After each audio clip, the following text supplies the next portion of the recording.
بسم الله الرحمن الرحيم. الحمد لله رب العالمين والصلاة والسلام على خاتم الأنبياء والرسل محمد بن عبد الله الأمين وعلى آله وصحبه أجمعين. أما بعد، 2019 کے انتخابات کا نتیجہ آج ظاہر ہوا. اس نتیجے نے بہت سے ہندوستانی شہریوں کو، یہاں کے باشعور سٹیزنز کو نا امید کیا، مایوس کیا، اور ایسا لگتا ہے کہ نا امیدی، مایوسی اور احساس شکستگی نے ان کو اندر سے توڑ رکھا ہے، اور ایک درد کی کیفیت ہے جو انہیں کسی کل جینے نہیں دیتی. اس طرح کے حالات قوموں کی زندگی میں آتے رہتے ہیں. عروج و زوال کا رشتہ ایک دوسرے سے جڑا ہے. زندگی کی شاہراہ پر چلتے ہوئے زیر و بم اور پیچ و خم آتے ہیں. مختلف حالات سے انسان کو گزرنا پڑتا ہے.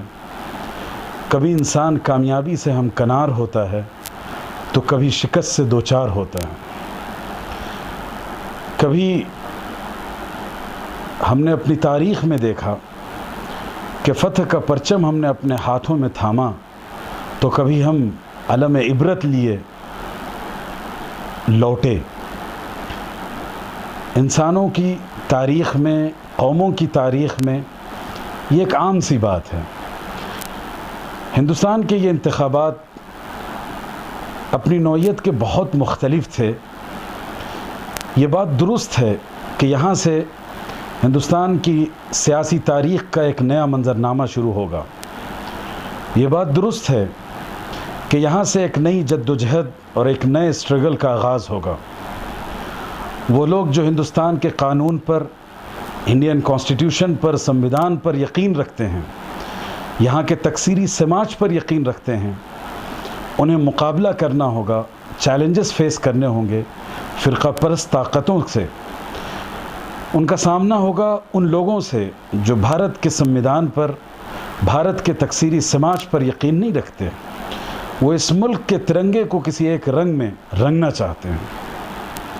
ایسے حالات میں ہماری کیا ذمہ داری ہے؟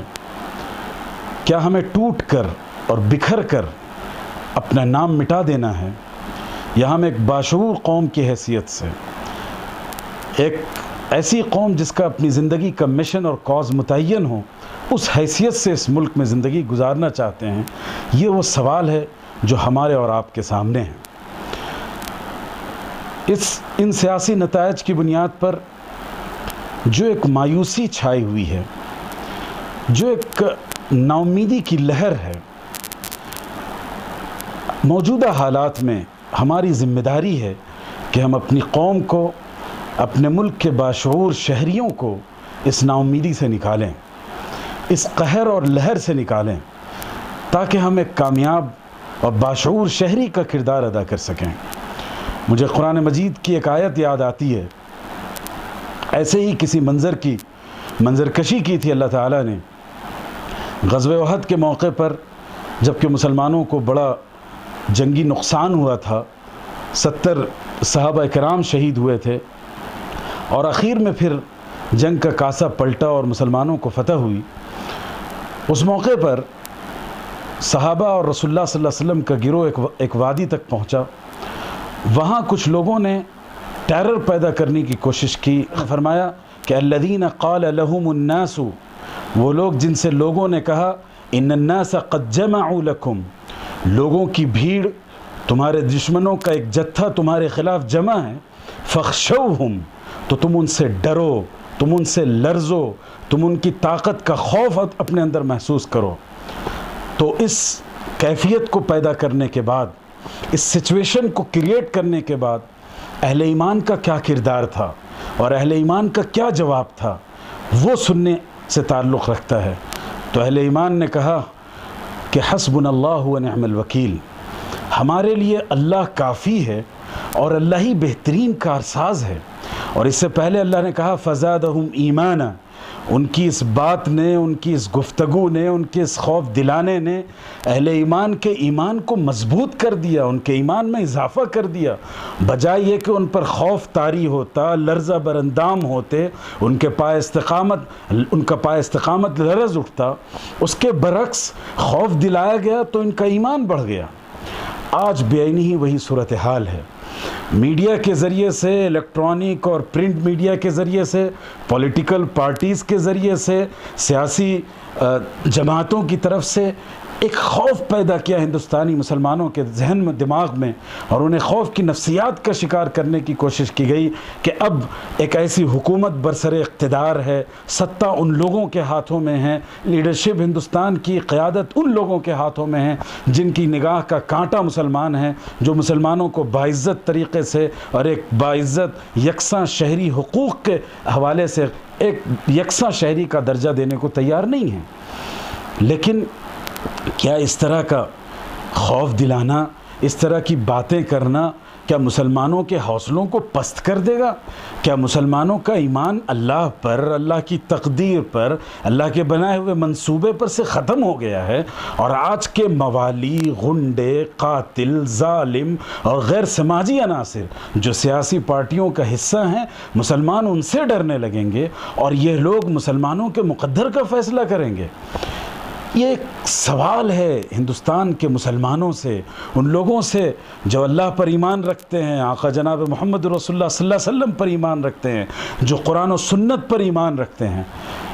کیا وہ ان لوگوں سے ڈریں گے یا اللہ سے ڈریں گے؟ کیا وہ ان کی قسمت اور ان کی قسمت اور ان کی زندگی کا منصوبہ اور اس کی تقدیر سازی کیا یہ سیاسی غنڈے کریں گے یا اللہ کی طرف سے اور اللہ کے دربار سے طے ہوگا؟ اس لیے ہمیں اپنا جائزہ لینا چاہیے، اپنا احتساب کرنا چاہیے کہ ہمیں ڈرنا ہے تو صرف اللہ سے ڈرنا ہے۔ ایسی کوئی تکلیف دہ سچویشن پیدا ہوگی تو ہم اللہ کی طرف رجوع ہوں گے، ہم اللہ سے امید باندھیں گے، ہم اللہ پر بھروسہ کریں گے، ہم اللہ کے سوا کسی سے امید کا دامن وابستہ نہیں کر سکتے۔ اس لیے ہندوستان کے مسلمانوں کے لیے یہ بڑا نازک وقت ہے۔ آج اگر آپ نے حوصلہ کھو دیا تو یاد رکھیے آپ کا یہ کارواں بکھر جائے گا، ان شیرازوں کو پھر جمع کرنا بہت مشکل اور دشوار ہوگا۔ اس لیے مسلمانوں اپنا حوصلہ باندھے رکھیے، اپنے رب سے لو لگائیے، اپنے رب کی طرف لوٹیے، ففروا الی اللہ، اللہ کی طرف دوڑتے ہوئے واپس جائیے۔ اور دوسری بات، ہم کس بات کا غم منائیں؟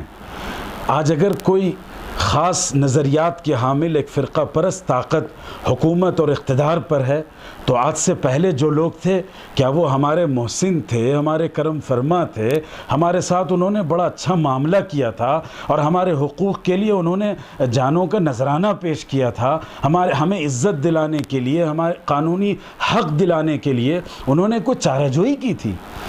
ہندوستان میں آزادی کے بعد سے مسلمانوں کی حیثیت کسی ٹیشو پیپر کی طرح تھی، یوز اینڈ تھرو، جنہیں استعمال کیا گیا سیاسی نعروں میں، سیاسی کرتب بازی میں، اور پھر اس کے بعد انہیں پھینک دیا گیا۔ اور آج بھی مسلمانوں کی حیثیت ڈور میٹ سے زیادہ یا ڈور میٹ سے زیادہ نہیں ہے۔ ہماری حیثیت یہ رہ گئی ہے کہ جو چاہتا ہے آتا ہے، وہ ہمیں رونتا ہے، وہ اپنی گندگی اور اپنے پیر کی غلاظت کو ہمارے اوپر صاف کرتا ہے، جھڑکتا ہے اور آگے بڑھ جاتا ہے۔ یہ حیثیت ہے۔ ہمیں فیصلہ کرنا ہوگا کہ ہم اس ملک میں ٹیشو پیپر کی حیثیت سے رہنا چاہتے ہیں، کسی یوز اینڈ تھرو اسٹف کی حیثیت سے جینا چاہتے ہیں، ہم ڈور میٹ کی حیثیت سے رہنا چاہتے ہیں، یا کس حیثیت سے رہنا چاہتے ہیں؟ آج وہ وقت آن پڑا ہے کہ مسلمان اس بات کا فیصلہ کریں۔ سب سے پہلی چیز، نا امیدی سے اپنے آپ کو باہر نکالیں۔ اللہ تعالیٰ نے فرمایا کہ وَلَا يَيْأَسْ مِنْ رَوْحِ اللَّهِ إِلَّا الْقَوْمُ الْكَافِرُونَ، اللہ کی رحمت سے نہیں نا امید ہوتے ہیں سوائے وہی لوگ جو کافر ہیں، جو اللہ کا انکار کرتے ہیں، جو اللہ کو نکارتے ہیں، جو اللہ کی تقدیر پر ایمان نہیں رکھتے، اللہ کے فیصلے اور منصوبے پر ایمان نہیں رکھتے ہیں۔ اس لیے کوئی مسلمان اللہ کے سے ایمان ہٹا دے اور اس پر سے امید کی کرنیں اللہ سے توڑ کر ان ظالموں سے جوڑ لے، ناممکن سی بات ہے۔ اللہ نے فرمایا وَلَا تَقْنَطُوا مِن رَحْمَةِ اللَّهِ، اللہ کی رحمت سے نا امید مت ہو۔ لیکن بنیادی شرط یہ ہے کہ اللہ تعالیٰ ہمیں جب ہی عطا کریں گے، جب ہی نوازیں گے، ہمارے مسائل کا حل اسی وقت ہوگا جب ہمارا کوئی ایکشن پلان ہو، ہماری زندگی کا کوئی مقصد ہو، ہماری زندگی کا کوئی روڈ میپ ہو، تبھی جا کر ہم کامیاب ہو سکتے ہیں۔ ان حالات، ان واقعات اور حادثات سے ہمیں سبق لینا چاہیے، اور جب تک ایک زندہ قوم کی حیثیت سے ہم سبق لیں گے تو ہماری زندگی کا سفر درست ہوگا، ہم اپنی غلطیوں کی اصلاح کریں گے، ہم ٹھوکر کھائیں گے، اٹھیں گے اور چل پڑیں گے اور دوڑیں گے انشاءاللہ ایک شاندار مستقبل کی طرف۔ لیکن اگر ہم نے ان حالات، ان حادثات اور واقعات سے سبق نہیں لیا تو یاد رکھیے ٹھوکر پر ٹھوکر کھائیں گے اور ہمارا سر پھٹے گا اور پھر ہمارا کوئی شمار نہیں ہوگا کسی باعزت قوم کی حیثیت سے، اور کامیابی اور سرفرازی اور سرخروئی کا منہ دیکھنا تو دور کی بات ہے۔ اس لیے ہمیں ہندوستان کے موجودہ حالات اور سیاسی منظرنامے سے کچھ سبق لینا چاہیے۔ سب سے پہلا سبق یہ ہے، آج مسلمان یہ طے کریں، اور میں چاہوں گا کہ ہندوستان کے مسلمان اور باشعور مسلمان اور عوام یہ بات طے کرے کہ ہم اتحاد کے علمبردار بن کر اس ملک کو دکھلائیں گے کہ اسلام کی وحدانیت اور اسلام کی اتحاد، مسلمانوں کی اتحاد کی طاقت کیا رنگ لا سکتی ہے، کیا رنگ کھلا سکتی ہے۔ سب سے پہلی چیز یہ ہے کہ مسلمان اختلاف و انتشار سے، مسلک و مشرب کے، فرقہ بندی کے اور اسکول آف تھاٹس کے ان تمام اختلافات سے بلند ہوں، ایک کاز کے لیے، ایک امت کے لیے، اللہ کے لیے، آقا جناب محمد رسول اللہ صلی اللہ علیہ وسلم کی نسبت کے لیے اور قرآن مجید کے لیے ہم متحد ہوں۔ افسوس کی بات یہ ہے کہ حالات اتنے سخت سے سخت آئے اور ہمارے خلاف سازشوں اور ساری چیزوں کا بازار گرم رہا، اور ہمیں جس طرح کی شکست اور رسوائی کا سامنا کرنا پڑا ہے وہ ہمارے سامنے ہے، لیکن اس کے باوجود جو عملی اتحاد مسلمانوں میں ہونا چاہیے تھا وہ اب بھی مفقود ہے، وہ اب بھی نہیں پایا جاتا ہے۔ اس لیے عام مسلمانوں سے میں گزارش کرتا ہوں کہ جو آپ کے اجتماعی پلیٹ فارمز ہیں، ماس پلیٹ فارمز ہیں، ان کے بارے میں آپ یہ فیصلہ لے لیں کہ ہمارے ممبر و محراب سے، ہماری مسجد سے، ہمارے عوامی اجتماعات اور جلسے جلوس سے کسی مسلمان فرقے کے خلاف کوئی آواز بلند نہیں کی جائے گی، کسی مسلمان کے خلاف کوئی فتویٰ نہیں دیا جائے گا، کسی مسلمان گروہ کو گمراہ اور فاسق اور فاجر اور فلاں اس طرح کی تہمتیں اس پر نہیں لگائی جائیں گی۔ یہ فیصلہ میں کہوں گا قائدین سے پہلے عوام کو لینا ہوگا۔ اسٹیج پر، شہنشیں پر، اتحاد امت اور اتحاد کانفرنس کے نام پر کرتب بازی کرتے رہے ہم پچھلے کئی دہائیوں سے، لیکن اس کا نتیجہ صفر رہا۔ مسلمانوں میں اتحاد کی جو کیفیت ہونی چاہیے اور اس کی جو طاقت ہونی چاہیے وہ محسوس نہیں کی جاتی ہے۔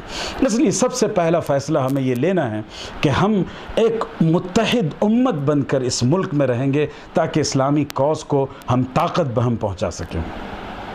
دوسری بات، میدان عمل میں اتریے اور عمل کے ذریعے سے میدان کا نقشہ بدلنے کی کوشش کیجیے۔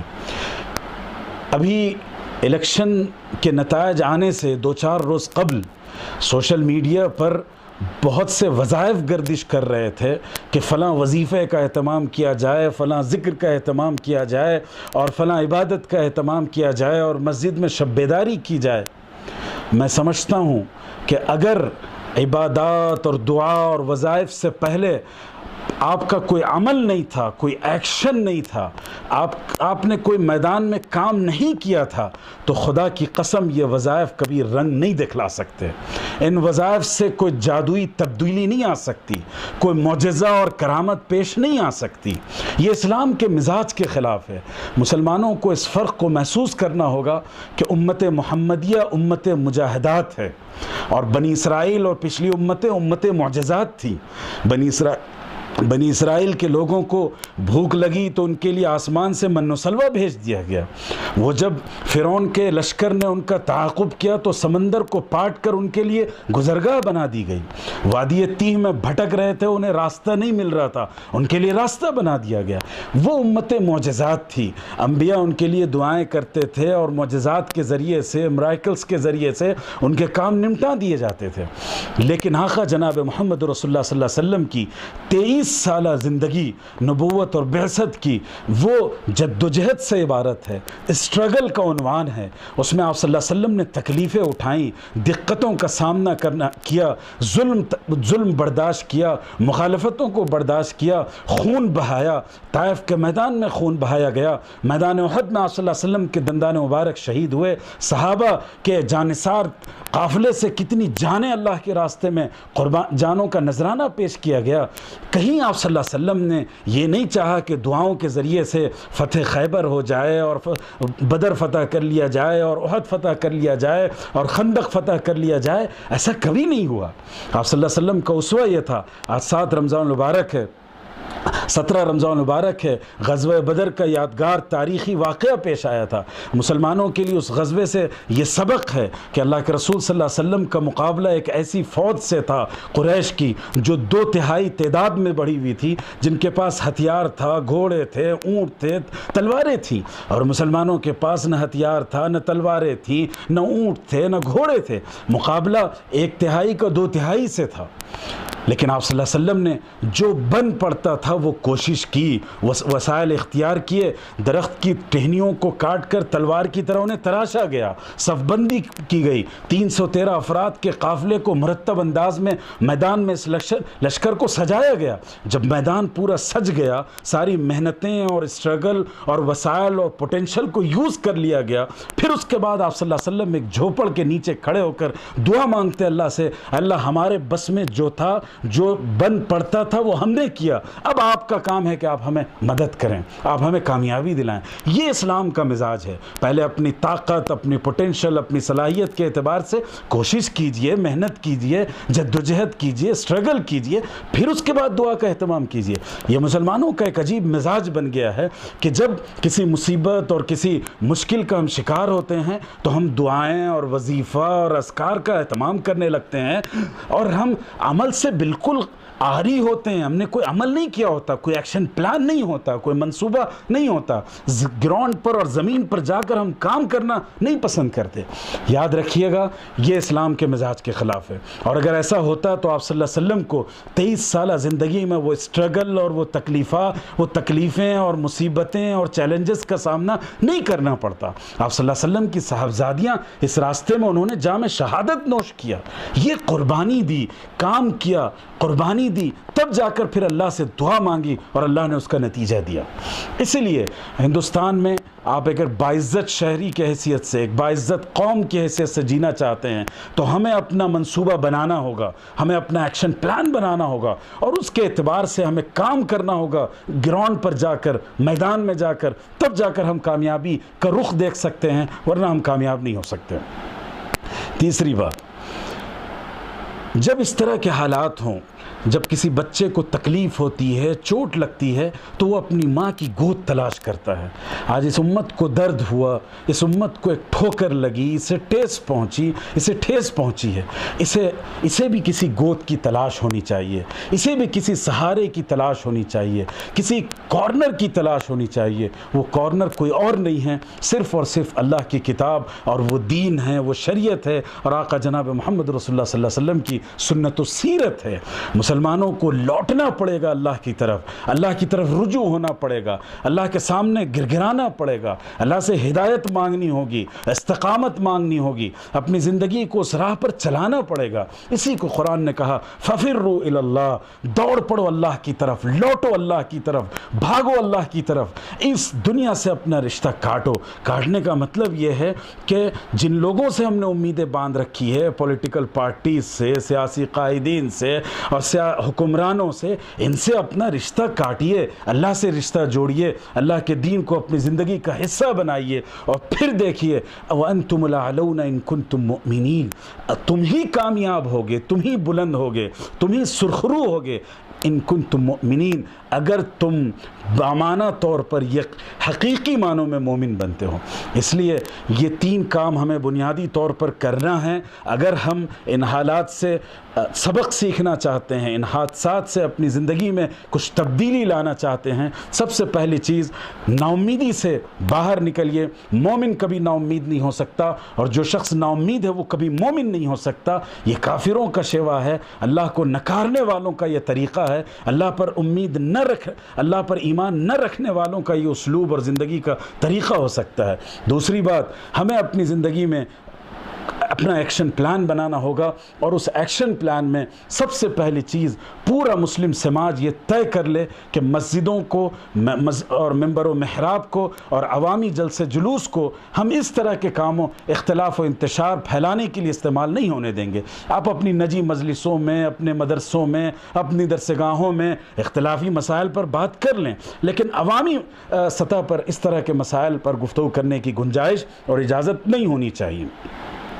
ایک آخری کام، اور وہ کام یہ ہے کہ ہمیں بحیثیت امت داعیانہ کردار اپنے اندر پیدا کرنا ہوگا۔ آج ہندوستان میں مسلمانوں کا برادران وطن کے ساتھ، دیگر مذاہب کے ماننے والوں کے ساتھ جو سماجی رابطہ ہونا چاہیے، جو باہمی تعلق ہونا چاہیے، جو خوشگوار رشتہ ہونا چاہیے، وہ ختم ہو چکا ہے۔ سوشل ریلیشنز ٹوٹ چکے ہیں۔ ایسے حالات میں اس نفرت کا مقابلہ نہیں کیا جا سکتا۔ اللہ کے رسول صلی اللہ علیہ وسلم نے مکہ کی زندگی میں بھی، اور جب مدینہ تشریف لے گئے وہاں بھی 2 بہت بنیادی کام کیے ہیں۔ جب آپ صلی اللہ علیہ وسلم مکہ میں تھے تو حضور صلی اللہ علیہ وسلم نے نبی بنائے جانے سے پہلے، اعمال نبوت دیے جانے سے پہلے اخلاق نبوت آپ صلی اللہ علیہ وسلم کو دیے گئے، اور اس اخلاق نبوت کا نتیجہ یہ تھا کہ کفار و مشرکین اور قریش ہزار مخالفتوں کے باوجود حضور صلی اللہ علیہ وسلم کی امانت اور ان کی صدق گوئی کے بارے میں پورا معاشرہ گواہی دیتا تھا، اور وہ اسی منظر کو حضرت خدیجہ نے اس طرح کھینچا تھا کہ واللہ لا یخزیک اللہ ابدا، بخدا اللہ آپ کو رسوا نہیں کریں گے، ضائع نہیں کریں گے۔ انک لتصل الرحم، آپ صلہ رحمی کرتے ہیں، وتکسب المعدوم، جو سماج کا کمزور طبقہ ہے اس کے لیے کماتے ہیں، اسی طریقے سے جو غریب ہیں، جو لاچار ہیں، آپ ان کی مدد کرتے ہیں، مہمانوں کی ضیافت کرتے ہیں، صدق گوئی آپ کا شیوا ہے۔ یہ وہ اخلاق اور کردار ہے جو رسول اللہ صلی اللہ علیہ وسلم کو نبی بنائے جانے سے پہلے، اعمال نبوت دیے جانے سے پہلے رسول اللہ صلی اللہ علیہ وسلم کو دیے گئے تھے۔ یہ کردار مسلمانوں کے اندر سے ختم ہو چکا ہے۔ ہمیں اس کردار کو اس ملک میں اور پوری دنیا میں اپنانا ہوگا کہ سماج، میں کہتا ہوں کہ وہ مکہ کا سماج جو پورا کا پورا سماج آپ صلی اللہ علیہ وسلم کے حق میں امانت اور صدق گوئی کی گواہی دیتا تھا، آج ہمارا حال یہ ہے کہ ہمارا گھر یہ گواہی نہیں دے سکتا، ہمارا سماج کسی فرد کے بارے میں یہ گواہی نہیں دے سکتا۔ اور دوسری بات، جب حضور صلی اللہ علیہ وسلم مدینہ تشریف لے گئے، وہاں جا کر جو سب سے پہلا آپ نے خطاب کیا، آپ نے فرمایا اطعم الطعام، لوگوں کو، باہم ضرورت مندوں کو، بھوکوں کو، فاقہ کشوں کو کھانا کھلایا کرو، انسانی ضرورتوں کا لحاظ رکھو، انسانی سماج کی ضرورتوں کو پر کرنے کی کوشش کرو۔ وافشوا السلام، باہم ایک دوسرے میں سلام کرو، ایک دوسرے کے ساتھ ادب سے پیش آؤ، اخلاقی قدروں کو رواج دو۔ یہ وہ تعلیم تھی جو رسول اللہ صلی اللہ علیہ وسلم نے مدینہ میں اپنے سب سے پہلے خطاب میں جا کر دی۔ اس لیے مدینہ کا یہ پیغام اور نبوت سے پہلے کا وہ کردار، یہ دونوں ہمیں ہندوستان کے ان حالات کے تناظر میں اپنانا ہوگا، با اختیار بنیادوں پر، مجبور ہو کر نہیں۔